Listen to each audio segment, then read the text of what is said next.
Depuis quelques semaines, ses invectives et ses paroles peu élogieuses, peu honorables, teintées parfois d'une attitude néocolonialiste à peine voilée, fusent de partout au Canada.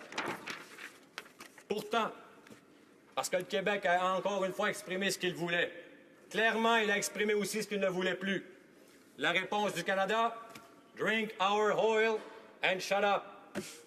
Avalez le pétrole et taisez-vous. À quoi s'attendre de cette fédération et de son gouvernement quand nous demandons que les lois démocratiques du Québec soient respectées? Les lois démocratiques, Monsieur le Président. Cette fédération n'est pas capable de tolérer qu'on veuille protéger notre environnement, notre sol, notre air et notre eau. Est-ce surprenant de voir le gouvernement fédéral nous dire qu'il entend outrepasser les règles de la démocratie québécoise?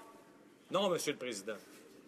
Ce qui étonne, par contre, c'est le silence de plusieurs des 78 élus du Québec dans cette Chambre.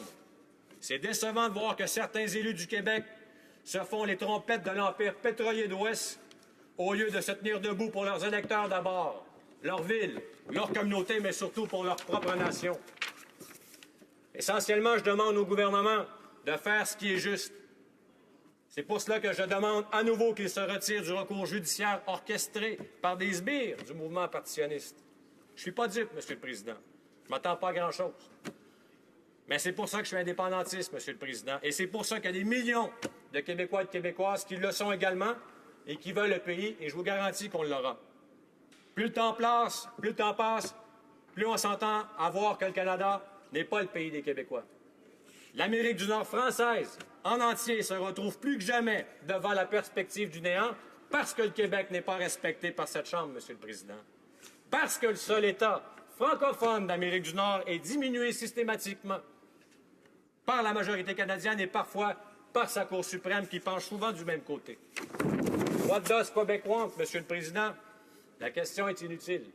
Parce que de toute façon, le Québec, on ne l'écoute pratiquement plus jamais. Parce que le temps passe, et plus ça devient évident que le Canada est un frein pour le Québec. Parce que le temps passe, plus c'est évident que la place du Québec est dans le monde, Monsieur le Président. On n'est pas une province, nous sommes une nation. Parce que notre place, Monsieur le Président, ce n'est pas la case que nous offre le Canada dans la filière des affaires classées.